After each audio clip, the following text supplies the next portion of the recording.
예수님의 이름으로 사랑합니다. 사랑합니다. 우리가 천국은 어떤 곳일까라고 할 때 천국의 가장 큰 특징 중에 하나가 눈물이 없는 곳이라고 말씀하고 있죠. 요한계시록 7장 15절에서 17절이 그 말씀들인데요. 하나님께서 그들의 눈에서 모든 눈물을 씻어 주실 것이라 라고 말씀했습니다. 그러니까 그 천국은 눈물 흘릴 일이 없어요. 눈물 흘릴 수많은 일들이 이 세상에 있지만 말이에요. 요한계시록 21장 3절과 4절에 보면 우리 주보 가지고 함께 읽어볼까요? 함께 읽습니다. 하나님은 친히 그들과 함께 계셔서 모든 눈물을 그 눈에서 닦아주시니 다시는 사망이 없고 애통하는 것이나 곡하는 것이나 아픈 것이 다시 있지 아니하리니 처음 것들이 다 지나갔음이러라. 아멘. 그야말로 인생의 특징이 천국의 특징과 완전히 대조됩니다. 그러니까 천국은 눈물이 없는 곳, 인생은 눈물이 마를 날이 없는 곳. 이게 천국과 인생의 가장 다른 특징점이라고 할 수 있습니다. 시편 84편 6절에 이렇게 말씀하죠. 그들이 눈물 골짜기로 지나갈 때에 그곳에 많은 샘이 있을 것이며 이른 비가 복을 채워 주나이다. 우리 앞부분을 묵상하면 눈물 골짜기로 지나갈 때 이게 일상적 우리의 삶이에요. 하나님 없는 삶, 하나님이 도와주지 않는 삶, 또 하나님을 신뢰하지 않는 삶의 특징이 뭐냐면 매일 매순간 평생을 눈물 골짜기를 지나간다는 거예요. 여기 뒤에 부분에 샘 그리고 비라는 말씀을과 연결 지으면 왜 눈물 골짜기냐? 비가 오지 않으니까. 비가 오지 않으니까 메마르고, 비가 오지 않아서 목이 마르고, 비가 오지 않아서 양식이 없고, 비가 오지 않음으로 일어나는 수많은 전염병이 있고, 비가 오지 않음으로 말미암는 수많은 인간관계의 파괴가 있고, 비는 우리가 그냥 받아서 먹고 마시는 의미의 비만 아니라 우리 인생을 살지게 하고 우리 인생을 존재하게 하는 또 모든 관계들이 이어지게 하는 어쩌면 삶의 생명과 같은 것을 상징하고 가르치는 거예요. 근데 비가 없어요. 비가 없으니 비가 내리지 않으니 거기에 환경이 비가 오지 않은 환경인데 언뜻 사람들은 그래서 샘을 찾아요. 땅을 파는데 땅을 파면 물이 있을까? 그리고 사막에 신기루가 있다고 하죠. 저만치 보니 오아시스가 있는 것 같아. 그래서 막 달려갔어요. 거기에 소망이 있고 거기에 희망이 있는 줄 믿고 막 달려갔어요. 그런데 신기루라 아무것도 없는 거예요. 비가 오지 않아 메마르는 그래서 입이 마르고 배가 고프고 삶이 파괴되어지는 그 현상만 해도 슬프고 고통스럽고 살기 어려운데 희망이라고 생각했던 게 희망이 아니라고 것이 확인되면 더 큰 절망, 더 큰 아픔 가운데 있게 됩니다. 고통 가운데 눈물을 흘릴 수밖에 없는 그 눈물 골짜기, 우리는 바로 그 눈물 골짜기를 걸어갈 수밖에 없는 인생인 거예요. 이 세상에 태어나면서부터 울면서 태어나죠. 요즘 그 프로그램 제가 한두 번 봤는데 아이를 출산하는 그 장면을 그대로 보여주는 프로그램이 있더라고요. 그 장면에 보니까 아이가 탁 나왔는데 이 의사 간호사들이 아이를 톡톡톡톡 쳐서 울게 합니다. 울어야 돼. 울어야 되고 울 수밖에 없어요. 아이가 죽을 뻔했네 그러면서 우는지 모르겠지만 막 울어요. 울면서 태어나서 울면서 살고 어쩌면 울면 죽어요. 어떤 이가 그렇습니다. 살다가 내가 울고 죽으면 사람들 울게 한대요. 울면서 시작하고 울면서 마치는 인생, 속상해서 울고 억울해서 울고 아까워서 울고 힘들어서 울고 아파서 울고 없어서 울고 심지어는 여러 가지 수많은 질병으로 인해서 많은 울음들이 우리 인생 가운데 있어요. 우리 옷자락을 만지고 아까 찬양을 여러분 들었는데 그 비슷한 찬양이 있습니다. 여러분 12해 동안 12년 동안 혈루증을 앓는 여인의 말씀 우리가 알아요. 혈루증을 앓는다는 말은 이 피가 흐른다는 말이에요. 여성의 피가 흘러요. 근데 이 유대 사회에서 피를 흐르는 것은 부정한 사람이 되는 것이고요. 부정한 사람이 되는 그 사람을 옆에만 가고 만지고 그 사람이 앉았던 의자에 앉고 그 사람이 만졌던 물건을 만지면 그 사람도 부정해지는, 이거는 메르스나 뭐 어떠한 전염병보다도 너무너무 무서운 전염병 같은 그러한 것이에요. 부정이 전염되는 거죠. 12년 동안 부정을 전파하는 여인이, 저 여자 때문에 마을이 살 수가 없어요. 저 여자 때문에, 부정을 전파하는 저 여자 때문에 마을 누구도 편하게 어디 앉을 수도 없고 만질 수도 없어요. 근데 본인은 12년 동안 계속 피를 흘립니다. 그 고통이, 그 얼굴이 창백함이 말할 수 없는 거죠. 그리고 성경은 그가 수많은 의사를 찾아다녔다고 합니다. 아까 마른 골짜기에 샘을 얻으려고, 물을 얻으려고 땅을 파는데 물을 얻지 못할 때 누리는 그 절망이 더 심하다고 했죠.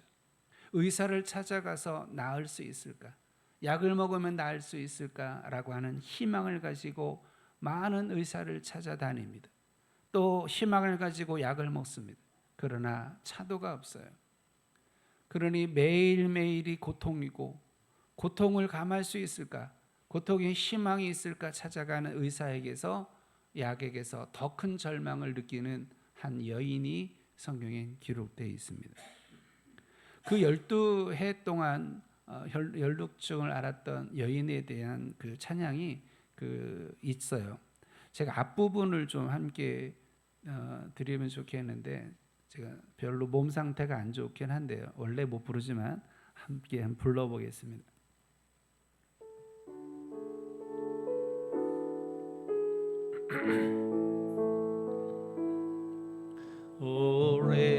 오래전부터 날 부르는 내 안에 깊은 절망,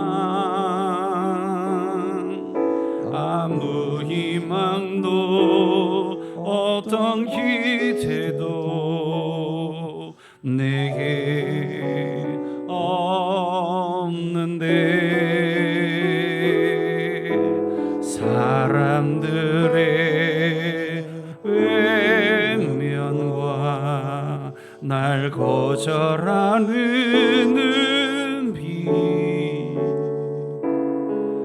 아픈 상처로 짙은 어둠으로 깊이 빠져만 가는데,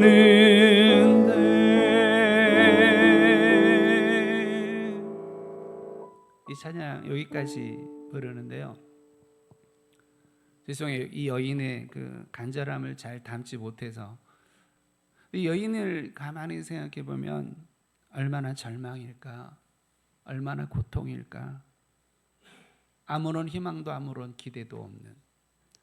얼마 전에 우리 하영이가 저에게 아빠 좀 읽어보세요 라고 작은 책을 하나 건네줬어요. 한국인이 쓴 그 독일어로 쓴 책인데 자기가 번역 안 하고요, 다른 한국인이 번역한, 그래서 독일에서는 아주 철학서로 유명한 그분의 책들인데요. 불안사회라는 책 제목입니다. 이분이 고전에 피로사회라는 책을 썼대요.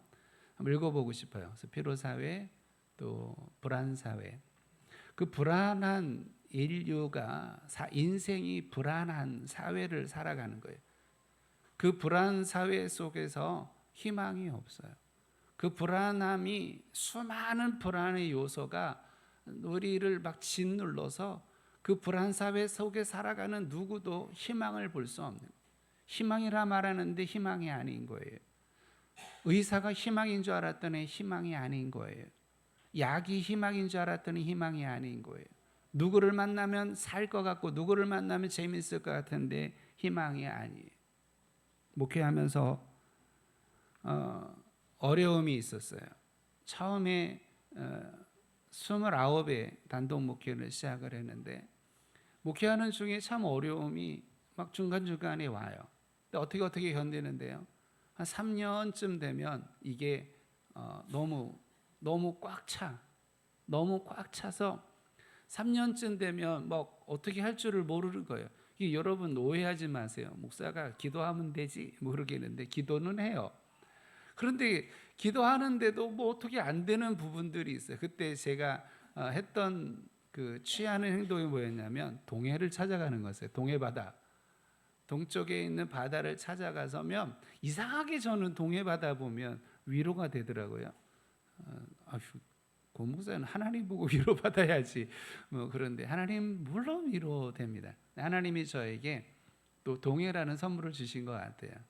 그래서 가끔씩 바다를 보러 갑니다. 그리고 갔다 오면 또 하나님 은혜를 또 주셔서 정말 나를 짓누르고 있었던, 나를 고통스럽게 했던, 나에게 슬픔을 안기는 하나하나 이유들이 하나님께서 또 해결하게 하시고 또 극복하게 하시는 그런 일들을 많이 경험을 했어요. 그러한 상황들, 우리가 이 혈루증 앓는 여인의 마음을 보면서 여러분이 어떨 때는 내가 그 여인 같고 어떨 때는 전혀 나랑 상관없을 수도 있어요. 하지만 우리의 인생은 때때로 이 여인처럼 이러한 절망과 낙담 속에 빠질 수밖에 없는 상황에 있을 때도 있어요. 그러니까 여러분 어느 상황에서나 또 우리 절망 속에 또 슬픔 가운데 있는 이들을 외면하거나 뭐 그거 가지고 힘들어 이렇게 또 정죄하고 판단할 일이 아니죠. 선지자 사무엘도 슬피 웁니다. 사울한 개인을 향해 울죠. 우리 지난주에 살펴본 내용이죠. 그리고 또 사울을 생각하면서 울면서 동시에 왕이 변질됐어요. 왕이 하나님을 온전히 신뢰하지 않아요. 왕이 불순종해요. 그러면 그 나라가 어떻게 되겠어요? 우리가 성경을 읽어보면 열왕기 상하, 역대상하를 읽어보면 왕들에 대한 이야기입니다. 그 나라, 어느 나라는 백성이 평안하고 백성이 행복하고 백성이 번영합니다. 나라가 번영해요. 그런데 그때가 어느 때냐면 왕이 하나님을 사랑하고 순종하고 말씀대로 살 때예요. 그런데 왕이 하나님을 버리고 우상을 섬기고 자기 마음대로 자기 뜻대로 사는 그 시대에는 백성이 힘들어요. 백성이 덩달아 우상을 숭배하고 백성들이 고통을 당해요. 그거를 우리가 역사를 보면서 알 수 있어요. 사무엘도 압니다. 지금 사울이 저 왕이 저렇게 불순종으로 자기 생각으로 자기 중심적으로 자기 만족으로 살아가는 저 왕, 그 때문에 울지만 그로 인하여 고통받을 백성, 그로 인하여 암울해지는 이 어둠의 민족을 향해 눈물이 나오지 않을 수가 없는 거예요. 눈물의 사람. 우리 지난주에는 슬픔에 대한 말씀을 나누는데 우리가 슬퍼해야 된다는 거예요. 우리가 눈물로 기도해야 된다. 우리가 눈물로 민족을 위해 기도하고 우리가 눈물로 헤어나오지 못하는 여러 불쌍하고 연약한 이들을 위해 기도하고 그래야 된다는 걸 살펴봤고요. 오늘은 눈물을 흘리고 있는, 슬퍼하고 있는 사무엘 선지자에게 하나님이 하신 말씀을 중심으로 나누려고 그래요. 하나님은 말씀합니다. 네가 언제까지나 슬퍼하겠느냐? 네가 그를 위하여 언제까지 슬퍼하겠느냐? 그렇게 말씀합니다. 이제 슬퍼하지 마라. 이제 울지 마라. 슬퍼하겠느냐라고 하는 히브리어는 통곡하다라는 뜻이에요. 선지자가 통곡합니다. 왕을 생각하면서 그 왕으로 인해 고통받을 백성을 바라보며 슬퍼하고 막 통곡합니다. 그때 하나님이 울지 마라. 통곡하지 마라. 이제 슬픔을 멈춰라 라고 말씀합니다. 우린 그 말씀을 생각합니다. 그렇습니다. 우리가 오늘 슬퍼할 만한 일이 많은 인생을 살아요. 시작하면서 말씀드렸듯이 저도 여러분도 눈물 골짜기를 걸어가고 있어요. 우리가 죽어야만 그 골짜기를 벗어날 수 있어요. 그래서 죽음이 슬픔만은 아니에요. 죽음이 고통만은 아니에요. 주 안에서 죽는 사람은 복인 줄 믿습니다. 예수 안에서 죽는 사람은 그것이 행복인 줄 믿어요. 왜냐? 어차피 우리는 눈물 골짜기를 걸을 수밖에 없어서요. 믿으나 믿지 않으나, 건강하나 건강하지 않으나 다 슬픔의 눈물의 골짜기를 걸어요. 어떻게 걷느냐가 차이일 뿐이에요. 근데 그 눈물의 골짜기를 걸어가는 그 순간순간의 삶에서 하나님 우리에게 말씀하세요. 슬퍼하지 마라. 울지 마라. 아파하지 마라. 라고 말씀하세요. 우리가 슬퍼하지 않을 수 있는 첫 번째 힘은 뭐냐면 하나님을 믿기 때문에 그래요. 어떤 하나님이냐? 슬픔을 멈추게 하실 수 있는 하나님을 믿기 때문에 그래요. 지금도 생각이 나는 그 좀 철딱선이 없는 어처구니 없는 말들이 가끔 제가 이야기하는데,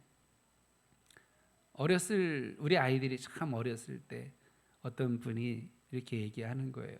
아우 사모님, 뭐는 애들 옷을 저렇게 그지같이 입혀요? 여러분 말 참 조심해야 돼요. 그지같이 입었다 하더라도 그지 같다고 얘기하지 마세요. 옷도 그럴 수밖에 없어요. 돈이 너무 없으니까 누가 주는 옷만 입혔어요. 여러분들도 뭐 그렇게 살았을 수도 있지만 내 돈 주고 사서 입히지 못하니까 그냥 물려받아서 입는 옷들만 입으니까 그지 같다는 말이 들을 수도 있을 것 같아요. 지금이야 잘 입는 아이들 옷을 물려받을 수 있는데 우리 아이들 때는 좋은 옷을 물려받을 때도 없었고 좋은 옷을 물려주는 사람도 없었어요. 자, 그러면 무슨 애를 이렇게 그지같이 입혀요? 말도 조심해야 되는데, 그럼 그 다음이 중요하지 않습니까? 어떻게 해야 돼요? 여기 제가 얼마 드릴 테니까 옷 좀 사 입히세요. 이게 정상적이지 않아요? 말이나 하지 말든지 그냥 가만히 나 있든지. 성경에도 말씀하고 있습니다. 춥게 살아가요. 연탄을 살 돈이 없어서 기름 보일러에 기름을 채울 돈이 없어서 춥게 겨울을 지내는 사람이 있다 합시다. 그에게 찾아가서 아랫목을 이렇게 만지면서 아유 불 좀 떼지. 그리고 집에 가.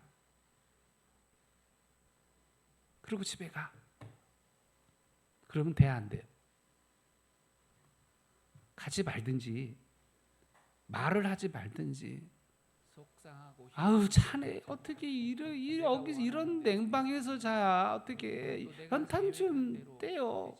기름 좀 떼요. 그러고서 10만 원이라도 줘야지. 힘든 일도 있고. 슬퍼하는 사람이 있는데 슬퍼하지 마. 이 다 부질없는 짓이.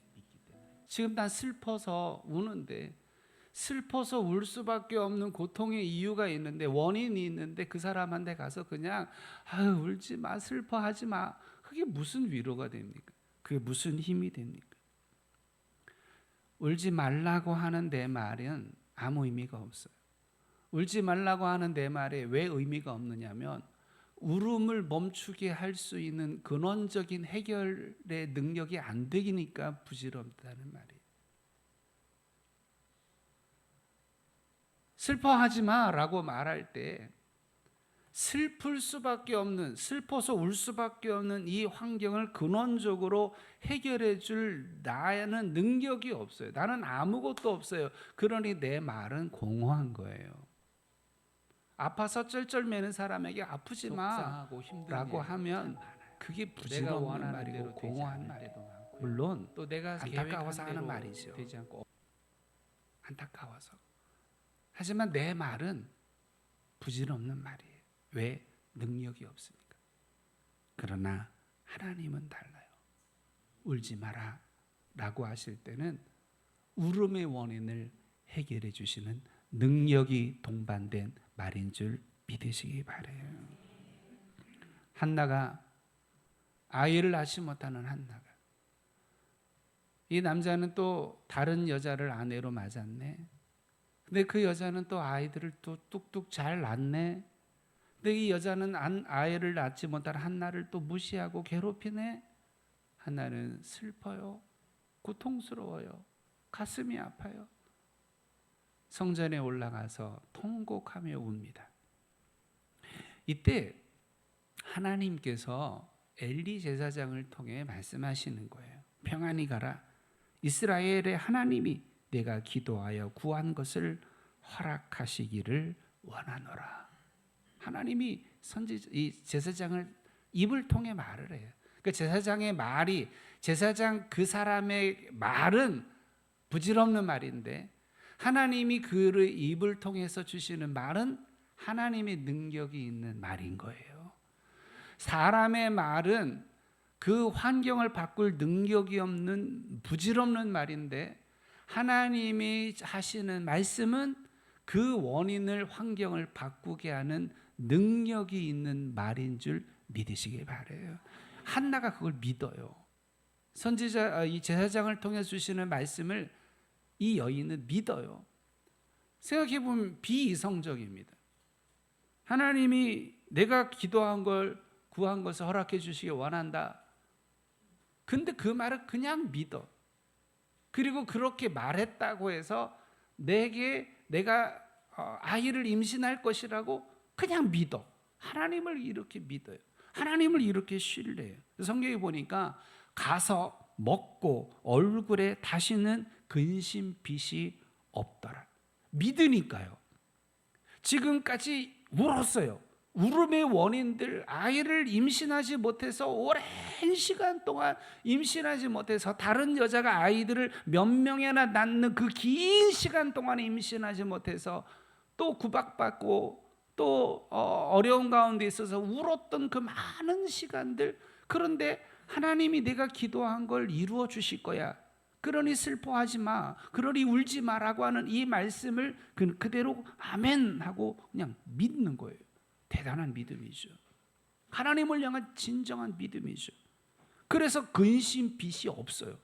그냥 가서 먹어요. 가서 하나님을 믿으니까 마음을 편하게 가세요. 하나님을 신뢰하면서 그가 살아가요.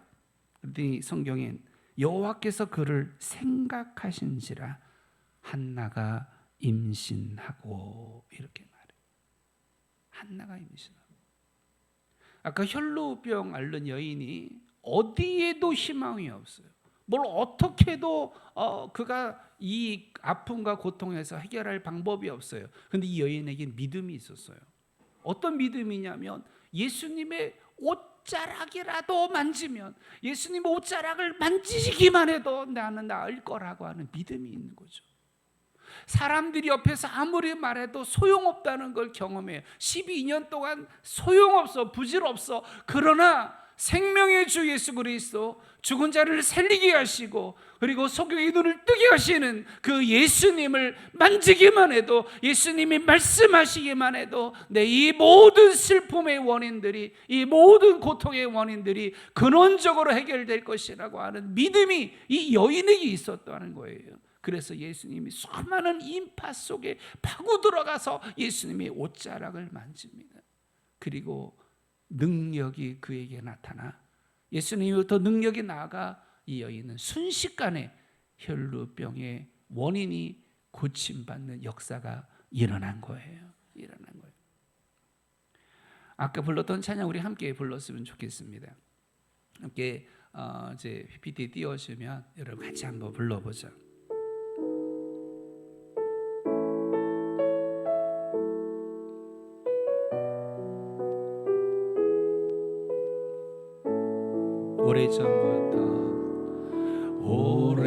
오래전부터 날 누르는 내 안에 깊은 절망,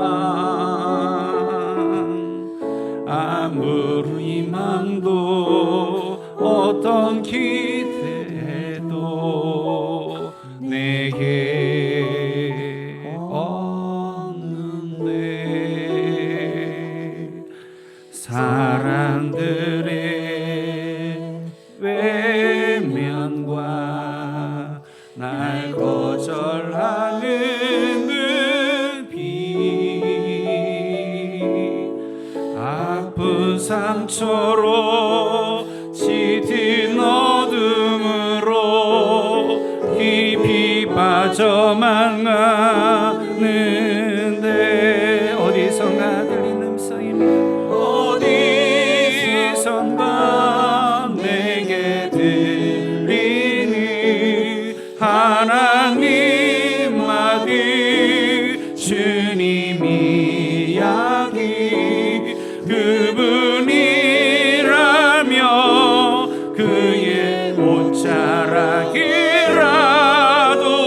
내 마지막 소망이니 주님을 만납니다. 주님을 만났네.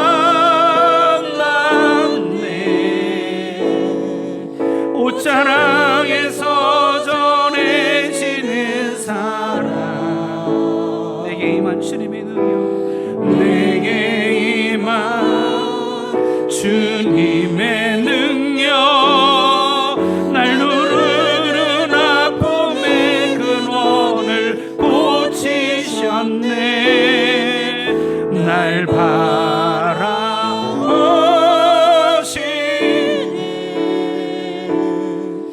나의 연약한 주님은 아시네.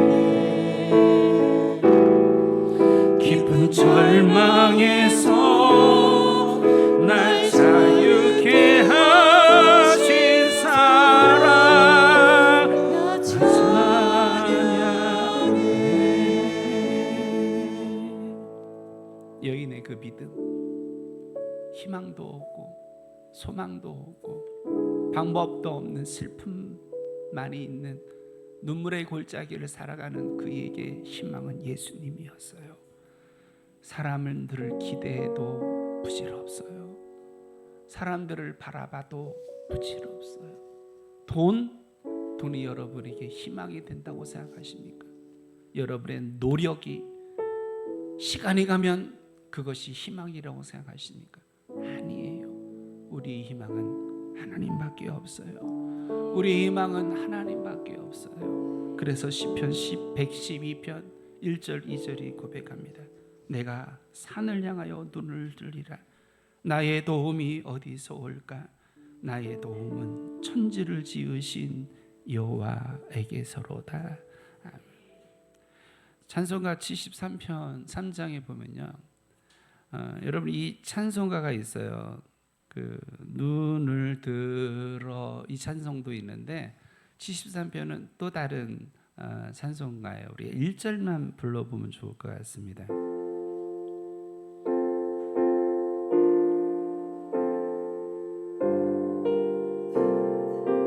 내 눈을 들어 내 눈을 들어 두루 살피니 산악이라 날 돕는 어디서 오나 그 어디서 하늘과 땅을 지으시 하늘과 땅을 지은 여호와 날 도와주시 확실하도 2절 주께서 나의 주께서 나의 가는 곳마다 지키시며 졸지도 않고 깨어 계셔서 늘 지키네. 이스라엘을 지키시니 이스라엘을 지키시느니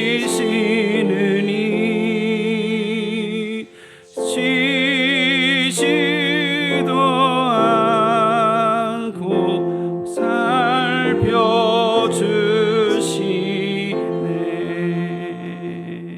아멘. 너무 어두운 것 같아서 좀 밝은 찬양을 한 곡 부르고 말씀을 이어갔으면 좋겠습니다. 내가 산을 향하여 눈을 들리라 나의 도움이 어디서 올고. 우리 찬양을 함께 정말 여러분의 믿음을 가지고 고백하며 이 찬양 드리시면 좋겠습니다.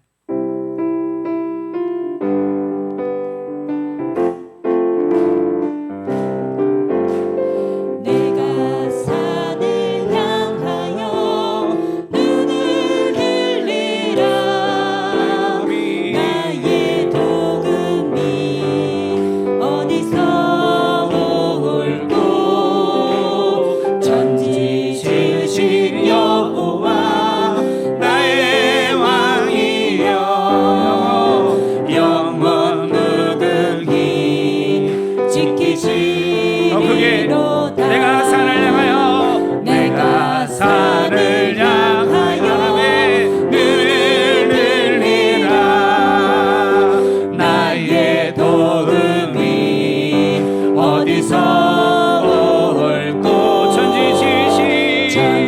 지으신 여호와 나의 왕이여 영원 무득히 지키시리로다. 할렐루야. 아멘. 우리 말씀 중이지만 함께 짧게 기도하면 좋겠어요. 여러분 혹시 여러분의 슬픔의 원인들 하나님 나 진짜 눈물 골짜기로 지금 걷고 있어요. 방법도 없고요. 하나님 이렇게도 해보고 저렇게도 해보고 이 사람도 보고 저 사람도 봤는데 하나님 안 돼요. 오직 하나님만 나의 방법입니다. 12해 동안 혈루병을 앓았던 그 여인이 예수님 옷자락을 만지기만 하면 나을 것이라 이 슬픔의 고통의 원인들이 해결될 것이라는 믿음으로 만졌던 것처럼 이 시간에 나 예수님 만집니다. 이 시간에 내가 산을 향하여 눈을 뜹니다. 천지를 지으신 하나님 나의 슬픔의 원인들을 해결해 주세요. 나를 도와주세요. 나를 지켜주세요. 우리 믿음으로 이 시간에 선포하는 시간이 되길 원합니다. 주여 외치고 기도합니다. 주여 하나님 아버지 눈물 골짜기를 우리는 걸어갑니다. 이런저런 이유로 인하여 슬피 우는 이들이 있습니다. 마음 아파하며 고통하고 있는 이들 이제 하나님 아시지요. 우리가 눈물을 흘리는 거 아시지요. 우리가 아파하는 거 아시지요. 이 시간에 하나님 아버지 하나님께 나아갑니다. 이 시간에 하나님 아버지 하나님께 나아갑니다. 도와주세요. 도와주시옵소서. 도와주시옵소서.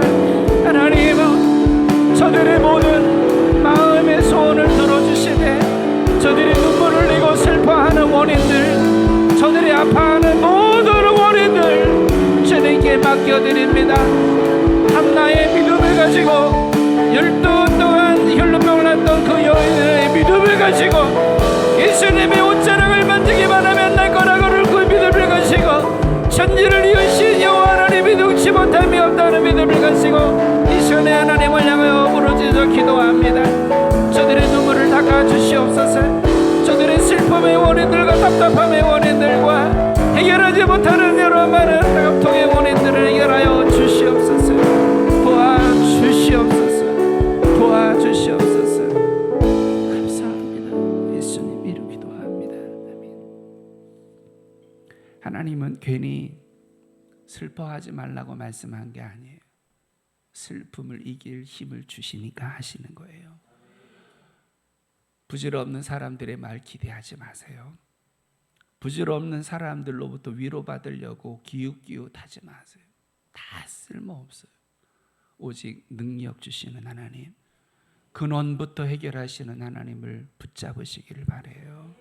하나님은 사무엘에게 슬퍼하지 마라 라고 하시면서 일을 주세요. 너 지금 여기서 슬퍼서 그냥 머물러 있는 게 아니라 너 저 베들레헴 저 가라. 이새에게 가라. 이새에게. 그리고 가서 베들레헴 사람 이새를 만나서 그 아들에게 기름 부으라. 엄청난 말씀을 주세요. 사무엘도 즉각 순종하지 못하고 두렵습니다라고 고백할 만큼 이거 무서운 상황이에요. 사울이 눈을 부릅뜨고 있는 이 상황 속에서 새로운 왕을 세운다니 이게 될 일입니까? 사무엘 선지자가 가서 기름을 부어 새로운 왕을 세워야 되는데 이건 반역 아닙니까? 사울 왕이 가만히 있겠어요? 이 엄청난 일을 하나님이 사무엘에게 맡기십니다. 그리고 이것을 사무엘이 순종해요. 순종해서 베들레헴으로 가죠. 우린 그 이유를 다음에 다시 말씀을 나누게 되죠. 여러분, 저도 여러분도 사명자예요. 사명자인 줄 믿으시면 아멘 하시기 바라요. 그냥 나는 사명자 아니고요, 그냥 먹고 놀고 땡 하는 사람입니다. 그러면 아멘 하지 말고, 나는 먹는 게 목적인 사람이 아니에요. 나는 그냥 호흡하며 사는 게 내 삶의 목적이 아니에요. 나는 나를 이 땅에 보내신 하나님이 나를 향한 계획하심과 나를 향한 뜻이 있음을 믿습니다. 나는 하나님이 나에게 사명을 주시고 그 사명을 감당할 수 있도록 나에게 말씀하시고 그 사명을 감당하도록 나를 밀어가시고 나를 이끌어 가시는 하나님이시고 나는 그 하나님의 부름받은 사명자인 줄 믿습니다. 그런 한 사람 더 큰 목소리로 아멘 하시기 바라요. 그 사명은 저마다 달라요. 선교사로 가는 것만이 사명자가 아니에요. 목사가 되어야만 사명자가 아니에요. 우리의 사명은 교회에서 이루어집니다. 교회 여러 많은 구석구석에서 교회를 세우고 교회의 수많은 영혼들을 돌아보고 힘들어하고 있는 사람들, 아파하는 사람들을, 넘어져 있는 사람들, 낙심한 사람들, 그들을 위해 기도하고 손을 붙잡아주고 아무 말을 안 해도 돼요. 그냥 안아만 줘도 돼요. 그냥 울어만 줘도 돼요. 그냥 하나님 하십니다라고 말해만 줘도 돼요. 그게 사명이에요. 그게 사명 감당하는 거예요. 우리는 여러분의 직장에 사명이 있어요. 여러분의 가정에서 자녀와 여러분의 가족들을 돌보고 그들을 하나님 나라의 기둥으로 만들어가는 일에 함께 가는 사명이 있어요. 수많은 사명이 여러분들에게 주어져 있어요. 그러니 그냥 감정에 빠질 일이 아니라는 거예요. 지금 슬픔에 그냥 이렇게 있을 일이 아니라는 거예요. 누구 때문에 나 예배 드리기 싫어, 이렇게 미련한 일이 없어요. 세상에 이게 제일 미련한 사람이에요. 나는 누구 때문에 나 이제 교회 나가긴 나가지만 나 아무것도 안 해, 이게 세상 미련한 사람인 거예요. 감정에 잡혀가지고 그 나의 여러 다양한 감정 때문에 아무것도 안 할 작정을 하는, 세상에 별 작정도 다 있어. 저는 작정을 했어요. 7월 1일부터 살 빼기로. 우리 딸이 그 피 묻은이 아니라 콧물 흘린 돈으로 저거 끊어줬어요. 헬스. 그래서 죽어라 운동을 하기로 결심했어요. 작정하십시오. 여러 많은 기도를 작정하시고 또 전도를 작정하시고 헌신을 작정하세요. 그런데 이런 작정, 나 누구 때문에 나 아무것도 안 해, 이런 작정을 하지 마세요.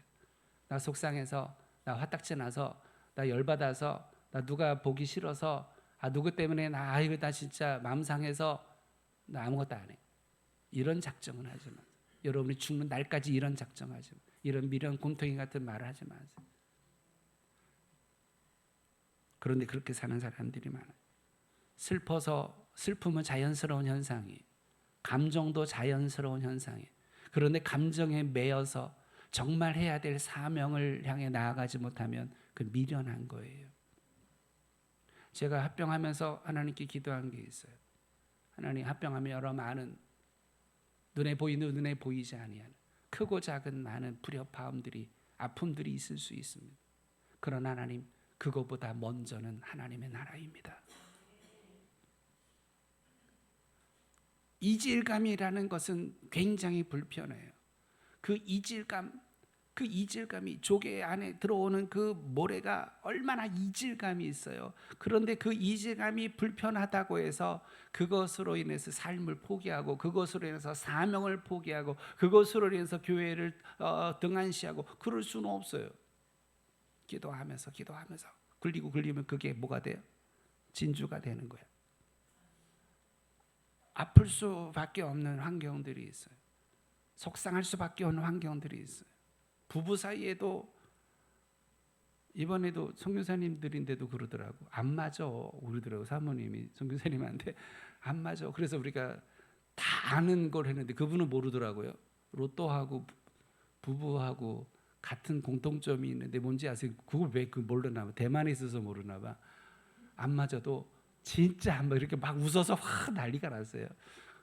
그거 참 신기하더라. 그래서 할 말이 많았어요. 하도 모르는 게 많아가지고 안 맞아. 여러분 부부 중에 우리는 찰떡궁합입니다. 이런 분들 뭐 얼마나 되겠어요. 뭐 저희 부부나 그렇지. 대부분은 안 맞아. 로또야. 그래서 안 맞으면서 생기는 감정골이라는 게 있어. 안 맞아서 생기는 슬픔과 아픔과 속상함과 그런 게 있어요. 그 감정들은 자연스러운 산물들이에요.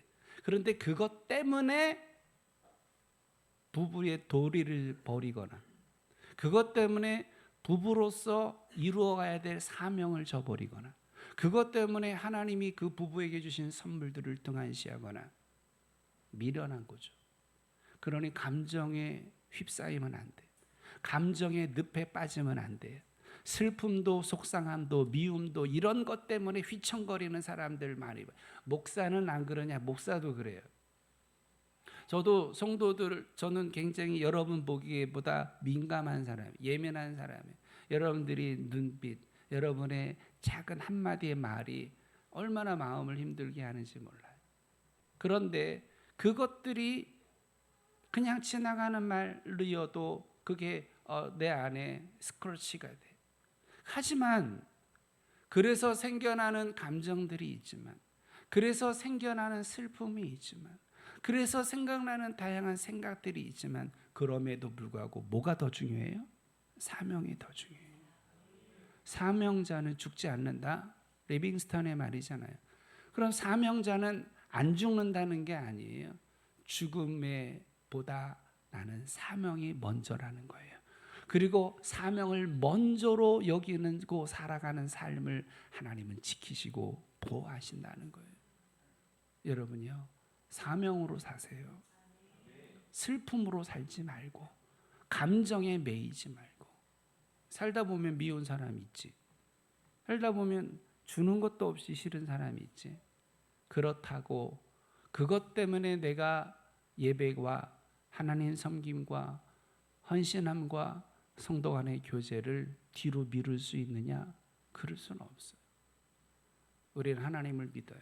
어떤 하나님이냐? 내 슬픔의 원인을 해결해 주시는 하나님을 믿어요. 또 어떤 하나님 믿어야 되느냐요? 내 슬픔의 상황에서도 나를 통해 일하실 하나님을 믿어야 돼요. 하나님을 기대해야 돼요. 원래 찬양은 슬픈 마음 있는 이 찬양 부르기로 했는데 시선이라는 찬양이 있어요. 이 찬양을 보면 우리가 뭘 봐야 되느냐는 거예요. 내가 뭘 봐야 될까? 이거 굉장히 중요합니다. 감정을 보는 사람이 있어요. 그리고 저 밑에 밑바닥만 보는 사람이 있어요. 그런데 우리는 하나님 봐야 돼요. 우리는 믿음의 주에 온전케 하시는 예수를 봐야 돼요. 감정에 매몰되지 마세요. 수많은 감정이 자연스러운 거지만 감정의 슬픔에 빠져있는 사무엘에게 아니야 사무엘아 이제 슬퍼하지 말고 이제 네가 감당해야 될 사명의 길로 나아가라 라고 명령하십니다. 사명을 바라보세요. 사명을 바라보세요. 그럴 때 지금 울 일이 아니야. 그냥 아유 진짜 보기 싫어. 이런 저급하고 저차원적인 살 일이 아니에요. 누가 진짜 마음에 안 들어. 이럴 차원이 아니에요. 우리는 사명이 나를 끌고 가고 사명으로 막 다른 박질해야 될 사람들인 줄 믿어요. 우리 시선이라는 찬양, 우리 자리에서 일어나서 우리 찬양을 함께 드리면 좋겠습니다.